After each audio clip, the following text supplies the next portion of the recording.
नमस्कार दोस्तों, मैं हूं डॉक्टर मोनिशा डोले और आपका बहुत बहुत स्वागत है इस प्यारे से चैनल में spiritual awakening with doctor Monisha. आपके लाइक्स और कमेंट्स के लिए बहुत बहुत धन्यवाद। जब भी आप कमेंट्स लिखते हैं मैं आपके बारे में थोड़ा सा जान पाती हूं, तो वीडियो को देखने के बाद नीचे कमेंट सेक्शन में अपने थॉट जरूर शेयर करें। अगर चैनल को सब्सक्राइब नहीं किया है तो फटाफट से कर दीजिए और मुझे थोड़ा सा प्यार और बल दीजिए। अगर आपको अपनी अवेकनिंग जर्नी में काउंसलिंग और थेरेपी सेशंस की जरूरत है तो आप मेरे साथ सेशंस बुक कर सकते हैं। Email me monishadole@gmail.com। चलिए आज बात करते हैं टॉक्सिक परिवारों के बारे में। जब भी हम टॉक्सिक फैमिली के बारे में सोचते हैं, हमें ऐसा लगता है कि जिनके माँ बाप बहुत झगड़ा करते हैं या फिर चाइल्डहुड में आपके साथ बहुत अब्यूज़ हुआ हो, माता पिता आपको सही तरह से प्यार नहीं करते, वही एक टॉक्सिक फैमिली होता है, जो कि है, ठीक है, वो एक अनहेल्दी अपब्रिंगिंग है जिसकी वजह से आपको बहुत ज़्यादा anxiety, stress, trauma, attachment issues, anxiety issues, ये सब आपके अंदर आ गया है। आपको आपके माता पिता ने आपको विरासत में एज ए गिफ्ट दे दिया। और वैसे ही लोग ज़्यादातर मेरे चैनल के कंटेंट को कंज्यूम करते हैं, वो मेरे पास आते हैं काउंसलिंग के लिए। और मुझे भी काफ़ी समय तक लगा था कि यही है एक टॉक्सिक फैमिली का डेफिनेशन। लेकिन जैसे जैसे मेरी जागृति हो रही है और मैं चीज़ों को समझ रही हूँ, 90%, 95% बोल लीजिए, फैमिलीज टॉक्सिक ही होती है। फैमिलीज टॉक्सिक ही होती है। अगर आपको पता है कि आपकी फैमिली टॉक्सिक है तो आप तो काफ़ी भाग्यवान हैं, आप तो लकी हैं, आप तो ब्लेस्ड है, क्योंकि आपको पता है कि आपकी गलत प्रोग्रामिंग हुई है। आप हीलिंग के बारे में पढ़ते हैं, रिसर्च करते हैं, खुद पे हीलिंग करते हैं।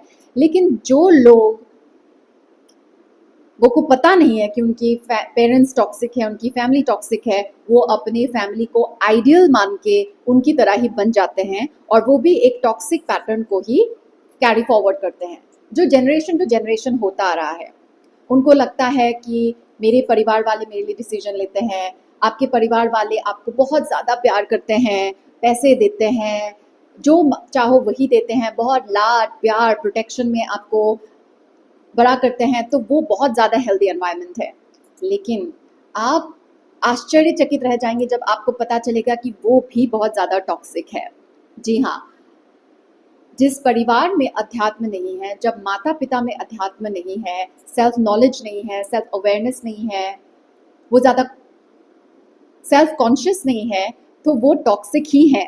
क्योंकि रिश्ते ज़्यादातर टॉक्सिक ही रहते हैं, वो को डिपेंडेंट ही रहते हैं। और को डिपेंडेंट लोग बहुत ज़्यादा टॉक्सिक फैमिलीज़ को क्रिएट करते हैं। और ख़ास तौर पे भारत में परिवार वाले बहुत ज़्यादा टॉक्सिक होते हैं। लेकिन इसका ये मतलब नहीं कि बाहर के लोग बहुत ज़्यादा हेल्दी होते हैं, नहीं। लेकिन भारत में जितना ज़्यादा या फिर एशिया में जितना ज़्यादा को डिपेंडेंसी है, परिवारों में इतना ज़्यादा को डिपेंडेंसी सिखाते हैं, उतना कहीं ज़्यादा कहीं और नहीं है। भारत में बहुत ज़्यादा को डिपेंडेंसी को सिखाते हैं। अभी भी हमारी जो महिलाएं हैं, खास तौर पे छोटे शहरों की जो महिलाएं हैं, गांव की जो महिलाएं हैं, वो अभी भी बहुत ज़्यादा पिछड़ी हुई हैं। वो अंधविश्वासों में जीती हैं। उनका ज़्यादा सोचने का जो शक्ति होती है वो ज़्यादा डेवलप नहीं हुई है, क्योंकि उनको कंडीशन किया गया है, उनको प्रोग्राम किया जाता है कि उन्हें किसी के ऊपर डिपेंडेंट रहना चाहिए। बहुत सारे आध्यात्मिक जो गुरु होते हैं, जो आध्यात्मिक नहीं होते हैं, वो एक्चुअली बहुत ज़्यादा अंधविश्वास को ही फैलाते हैं। वो दार्शनिक नहीं होते हैं। उनको लगता है कि वो आध्यात्मिक गुरु हैं। उन्होंने महिलाओं को ये प्रोग्रामिंग कर दी है कि एक महिला को प्रोटेक्शन की ज़रूरत है। या तो वो अपने पिता पे निर्भर रहे, या फिर पति पे निर्भर रहे, या फिर अपने भाई पे निर्भर रहे। अगर वो शादी नहीं करती हैं तो वो माता पिता के साथ रहे, उन पे ही निर्भर रहे। लेकिन जो प्रचलित गुरु हैं वो कभी महिला को स्वाधीन होना नहीं ज़्यादा सिखाएंगे, क्योंकि स्वाधीन जो औरत होती है वो बहुत सारे समाज के जो बंधन है उसको तोड़ देती है। जब एक महिला स्वाधीन हो जाती है आंतरिक रूप से, सिर्फ बाहरी रूप से नहीं, जब आंतरिक रूप से, आध्यात्मिक रूप से एक महिला फ्री हो जाती है तो समाज भी फ्री हो जाता है। और इसी से बहुत लोगों को डर लगता है, पता नहीं क्यों। क्योंकि जब एक इंसान स्वाधीन होता है, भले वो एक औरत हो या एक पुरुष हो, सभी स्वाधीन हो जाते हैं, क्योंकि हमारा जो कॉन्शियसनेस है वो सब जुड़ा हुआ आता है। कॉन्शियसनेस एक ही है। तो एक इंसान स्वाधीन होगा तो सभी लोग स्वाधीन होंगे, लेकिन हमारा जो अहम है, हमारा जो ईगो है, उसकी वजह से हमें डर लगता है किसी और की स्वाधीनता से। हमें लगता है कि ये स्वाधीन होगा तो मेरा नुकसान होगा, और इसी डर की वजह से समाज ने बहुत ज़्यादा रीति रिवाज, नियम कानून बनाए हुए हैं और सेल्फ नॉलेज को, फ्रीडम को ज़्यादा बढ़ावा नहीं दिया है। तो जो भारतीय फैमिलीज हैं, अभी हमारे भारत में महिलाओं को एक तरफ बहुत ज़्यादा ऊंचा मानते हैं, देवी मानते हैं, लक्ष्मी मानते हैं, और एक तरफ जो हमारे स्टैटिस्टिक्स है, जो डेटा है, जो न्यूज़ है, वो भरे हुए हैं कैसे महिलाओं के साथ अत्याचार होता है, रेप होता है और महिलाएं सुरक्षित नहीं महसूस करती। तो ये क्यों है? क्योंकि ये हमारा जो कॉन्शियसनेस है, जो भारत की जो कॉन्शियसनेस है, जो परिवारों में जो कॉन्शियसनेस है, वहाँ पे महिलाओं को बहुत ज़्यादा बॉडीली उनको आइडेंटिफाई किया हुआ है। उनको शरीर ज़्यादा मानते हैं, कॉन्शियसनेस नहीं मानते, और ये बहुत डीप प्रोग्रामिंग है, घर घर की प्रोग्रामिंग है। ऐसे एक दो ही परिवार होंगे जहाँ पे आपको स्वाधीनता मिलेगी, प्रेम मिलेगा, आज़ादी मिलेगी। मोस्टली जो इंडियन परिवार होते हैं ना, वो टॉक्सिक इसलिए हैं क्योंकि वो प्यार के नाम पे, प्रेम के नाम पे अपने आप को बहुत ज़्यादा ठोकते हैं। शादी को लेके प्रेशर देंगे, बच्चा कहाँ शादी करेगा, किससे दोस्ती करेगा, कैसे कपड़े पहनेगा, कौन से स्कूल में जाएगा, कौन से कॉलेज में जाएगा, कौन सा प्रोफेशन होगा, हर कितने बच्चे होंगे, एक लड़का हुआ तो लड़की चाहिए, लड़की हुआ तो लड़का चाहिए, कैसे उठेगा, कैसे बैठेगा, कैसी सोच होनी चाहिए। परंपरा परंपरा परंपरा ट्रेडिशन के नाम पे इतना ज़्यादा प्रोग्राम कर देते हैं कि एक व्यक्ति अपने असली अस्तित्व को ढूंढने से बहुत ज़्यादा दूर हो जाता है, और जब तक उसको होश आता है, वो अपनी जिम्मेदारियों में इतना उलझा हुआ अपने आप को महसूस करता है। जब तक उसको होश आता है, तब तक उसकी शादी हो चुकी होती है, उसके ऊपर कर्जे होते हैं, ईएमआई होता है, घर का लोन, गाड़ी का लोन, एजुकेशन लोन, उसके 2-3 बच्चे होते हैं। सब कुछ अज्ञानता में करते हैं क्योंकि वो इतना ज़्यादा प्रोग्राम्ड होता है। लड़कियों के लिए स्पेशली भारत में कुछ प्रांतों में बहुत ज़्यादा रिस्ट्रिक्शन है। मैं देखती हूँ माँ बाप बहुत ज़्यादा फ़ोन करते हैं लड़कियों को, खाई कि नहीं, खाना खाया कि नहीं, किधर गई, किधर पहुँची। बच्चे ने कुछ भी बोल दिया तो आप मान लेंगे, जिसको जहाँ जाना है वो तो जाएगा ही। मैंने कितनों को देखा है, मेरे दोस्तों को, माँ बाप को बोल देते हैं कि हाँ मैं हॉस्टल में हूँ, मैं पीजी में हूँ, फ़ोन करके वो निकल जाते हैं जहाँ पे भी जाना है। तो बार बार फ़ोन करके क्या फ़ायदा? मेरे मेरे माता पिता कभी ऐसे इतना फ़ोन नहीं करते। पहले मुझे अजीब लगता था, मैं भी अपने आप को कंपेयर करती थी कि दूसरों के माता पिता तो उनको इतना फ़ोन करते हैं, मेरे माता पिता तो मुझे फ़ोन ही नहीं करते। लेकिन मेरी मम्मी ने ये मुझे बोला कि तुम इतना दूर रहती हो, तुम्हारी अपनी ज़िंदगी है, मैं यहाँ से इतनी दूर से तुमको फ़ोन करके क्या डिस्टर्ब करती रहूँ? ठीक है, बात करेंगी 2-3 दिन में। तो हम तो 2-3 दिन में ही बात करते हैं, और यही आदत रही है। और कोई फ़र्क नहीं पड़ता, ना उनके प्रेम में कोई कमी है, ना मैंने देखा है जिनको बहुत ज़्यादा प्रेम मिलता है, उनका कोई ख़ास विकास हुआ है। तो भारत में जो इतना परिवार परिवार, प्रेम, त्योहार, फेस्टिवल, ये सब होता रहता है और इसको बहुत ज़्यादा ग्लोरीफाई करते हैं। परिवार प्रथम होता है, फैमिली ये है, फैमिली वो है। उससे होता क्या है, उसका आउटकम क्या होता है?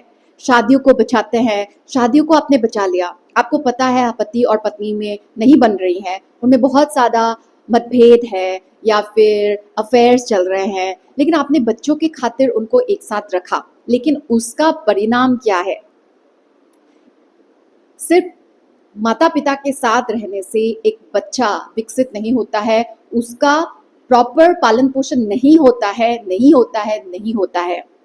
जब तक माँ बाप हील नहीं करते, उनके अंदर सेल्फ नॉलेज नहीं होता, तब तक बच्चे को वो एक टॉक्सिक अपब्रिंगिंग ही देते हैं। तो इससे कोई फर्क नहीं पड़ता कि एक सिंगल पेरेंट बच्चे को बड़ा कर रहे हैं या फिर दोनों माता पिता मिलके बच्चे को बड़ा करते हैं।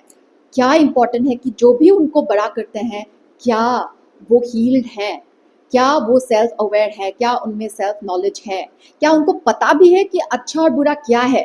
भारत में लोग निकल पड़ते हैं बच्चा पैदा करने के लिए, उनको लगता है 28 के हो गए, 30 के हो गए तो बच्चा पैदा करने का लाइसेंस मिल गया है। किसने दिया है ये लाइसेंस?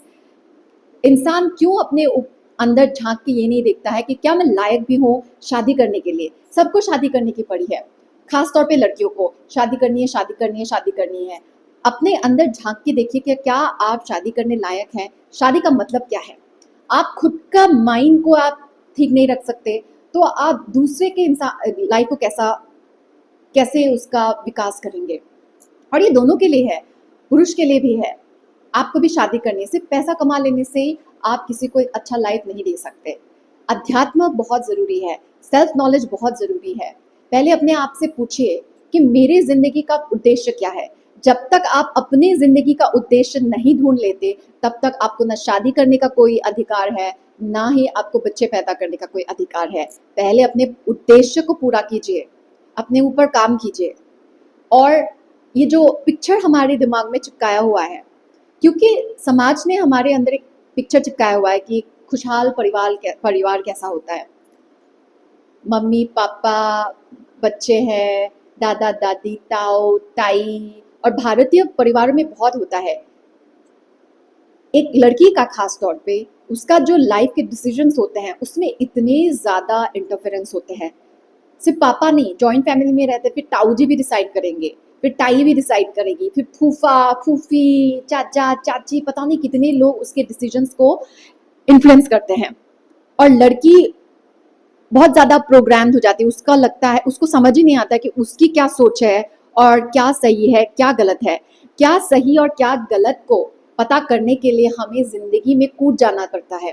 कूद जाइए ज़िंदगी में, आग में चले जाइए, ऐसे ज़िंदगी के बारे में पता किया जाता है।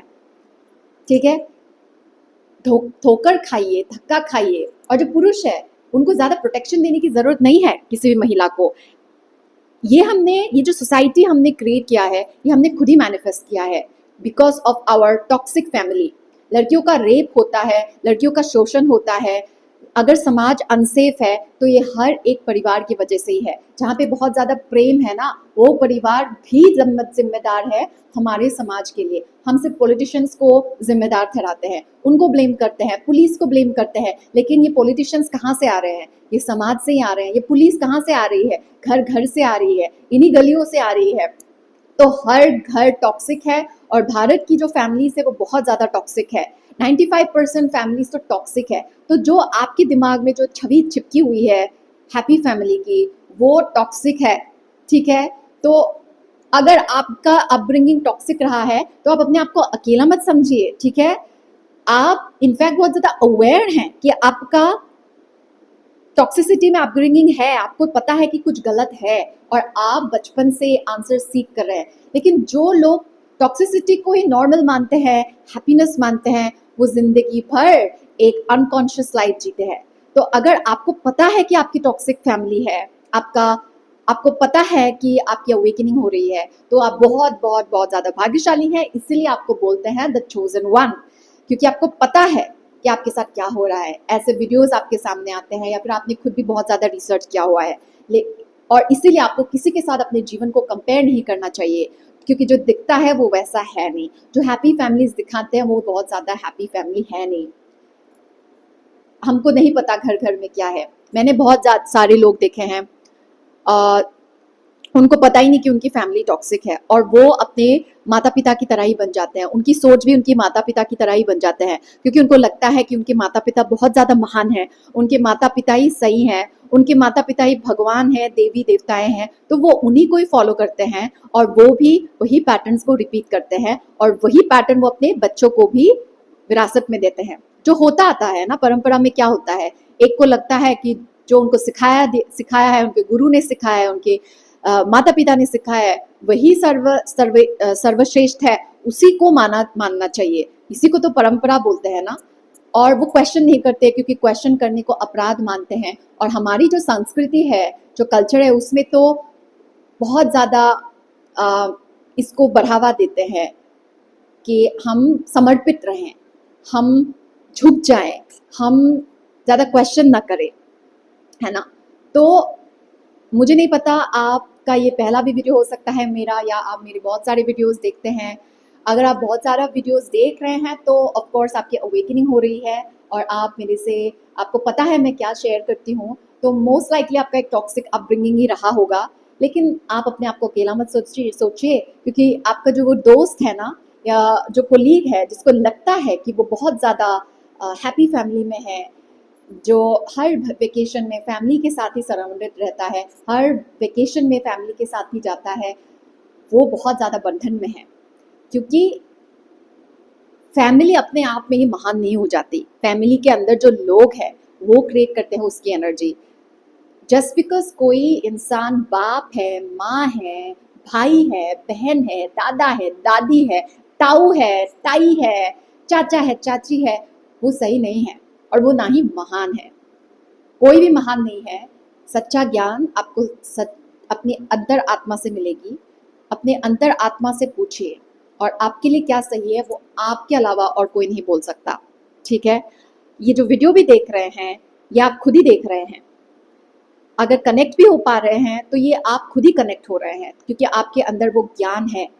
तो उस ज्ञान को हमेशा पकड़ के रखिए और हमेशा फाइनल डिसीजन उसी ज्ञान से, उसी केंद्र से लीजिए और हमेशा अपने डिसीजंस को इन्फ्लुएंस ना होने दीजिए। हमेशा पूछिए जो भी आपके डिसीजंस हैं वो आप कैसे ले रहे हैं। फिर मत बोलिए कि फैमिली प्रेशर दे रही है, कोई भी प्रेशर नहीं देता है, प्रेशर आप लेते हैं। ठीक है, तो अगर आपको लगता है कि आपकी फैमिली टॉक्सिक है तो आप अकेले नहीं हैं, मोस्टली फैमिलीज टॉक्सिक ही होती है। ओके, बस आज के लिए इतना ही। अपना ध्यान रखें, ध्यान से जिए। जय श्री राम, राधे राधे।